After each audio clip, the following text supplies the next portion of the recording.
Hey guys, it's Robin and welcome to my channel. If you are new here, I do crime series videos, so if you guys are really interested in that, I would definitely hit that subscribe button because more videos are going to be coming out this week.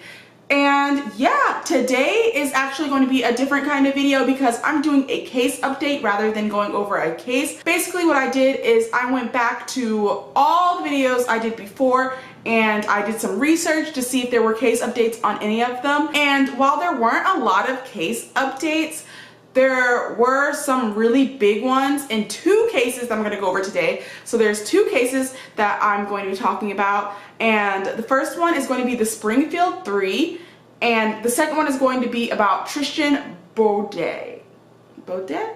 I still can't pronounce his name. I'm so sorry.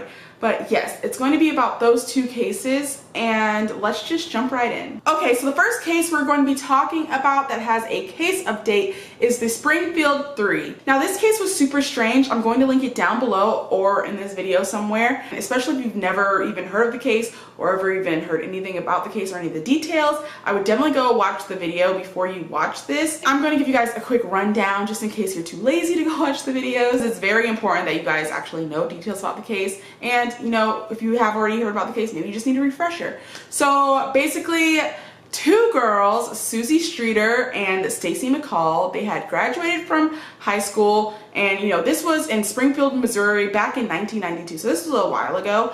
But they had just graduated and they had basically planned to go out and spend the night in a hotel with friends before going to a water park the next day. They ended up not staying at the hotel and they tried actually staying at a friend's house, but that was too full, so they just ended up going back to Susie's house. That night they went back. It was really late that they went back, and they went to the house and Susie's mom was there. It was just those three at the house. The next day rolls around and the girls, they don't meet up with their friends to go to the water park. So of course their friends are like, oh, they probably overslept and let's just go wake them up and go get them.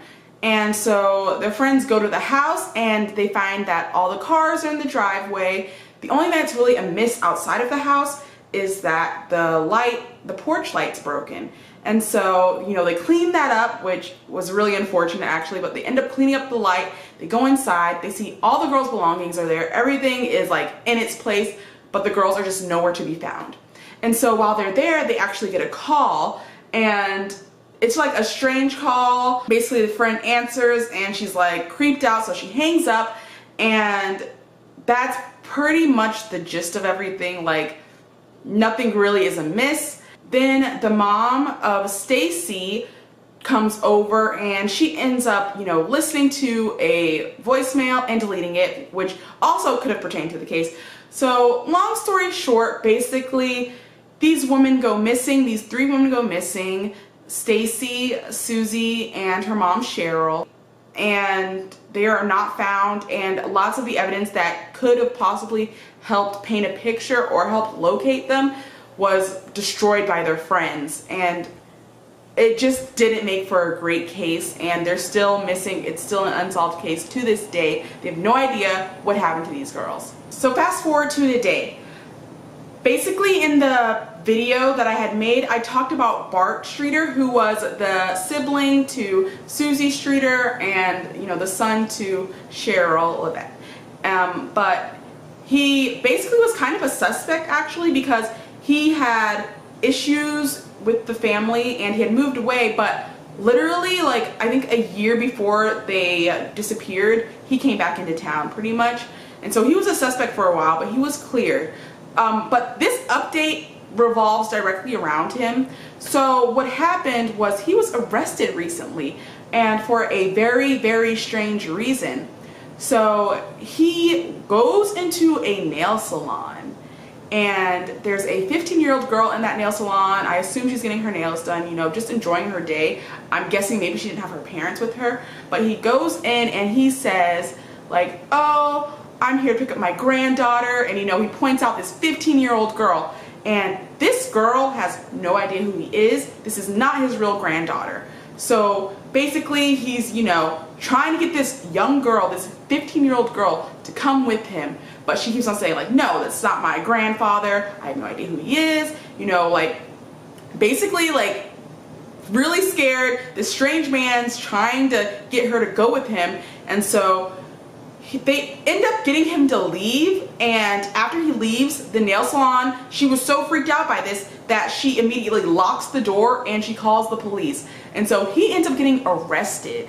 And I find that so crazy. Like, think about it. If you really think about this, his mom and his sister were, they could have been kidnapped. They could have been, you know, taken. And just think about the fact that he was going to do the same to someone else, allegedly. Like, we don't know what his intentions were, but they weren't good, you know. Like, you don't just randomly try to get a young girl to come with you as an older man. Like, no, it just doesn't happen like that. And so it's very strange to me that he did this, even though he has this whole history of his own family members being kidnapped, possibly taken, murdered, whatever. Like, just they've been missing for such a long time. And so I really, really wonder if this has any kind of connection to the case, because I know he was a suspect, I know he was cleared. But if I was a police officer, I would definitely look into this. This is so strange. This is so suspicious for someone who has that kind of history, background. In general, it's a strange thing to do. It's a very creepy thing to do.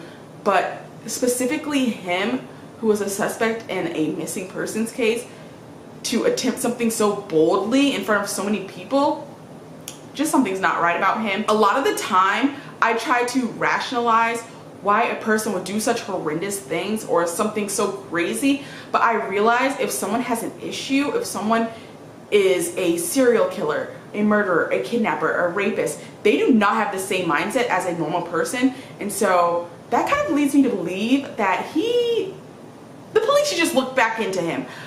All of this is allegedly. None of this is, I'm not trying to make anything out of something that it's not. I just am putting my own 2 cents and my own opinion into this. I will actually even link down like articles so you guys can read articles if you're interested in that. But yeah, that's pretty much what happened. I find it really strange, really creepy, and I really think he should be looked into again, or at least questioned, because it's been decades since his mom and his sister went missing and nothing's been found. And I feel like in lots of cases it's honestly family that's involved, so they should definitely look back into him. Okay guys, so the next case we're going to get into is the murder of Tristan Baudet. I can never say his name right, but I'm pretty sure Baudet is what it's supposed to be. Okay, so background on this case. Tristan Baudet was a 35-year-old man, and he went on a camping trip with his 2 very young daughters. I believe his daughters were 2 and 4 at the time. But sometime during that camping trip, like overnight, I believe, someone came to the tent where Tristan and his 2 young children were sleeping, and they pretty much shot him dead. The next morning he was found. His children were unharmed, but he was found dead. I'm pretty sure this happened in California in Malibu State Park. Let me just get that out there. I'm pretty sure it had that entire community of people, entire community of campers shook, but there was so many things kind of leading up to this. There were other cases of random shootings in this park, like at least 7 different cases, I believe. Like people being shot at and not being able to see who shot at them, who was targeting them. A lot of these cases, the person was not actually shot, but it was just the whole, like they would come back and there would be bullets in their cars, like bullet holes in their cars that weren't there before, or someone would be shot at and like, you know, like not see who shot them. So this had happened before in the state park, but it wasn't made a big deal of until this man was murdered with his 2 children in there. Like, can you imagine? This isn't the update, but the family actually like filed like a $90 million like lawsuit, like civil suit, I believe. Yeah, a civil suit. And so I hope they get that money, because that's really messed up that nothing was done about this. Like, it's really messed up and really strange that this wasn't looked into before, especially with so many previous cases. And I think I went off on that in my video. I just feel like if there's a pattern, then someone has to be held liable, honestly, because they should have looked into this long before someone actually had to die for it. Anyway, that happened back in June of last year. So fast forward until October of last year, and it's really funny because I actually made the video in September, but this update was back in October. But pretty much a man named Anthony Rauda, he's 42, he lived in the surrounding area, and he was charged with 1 count of murder in this case.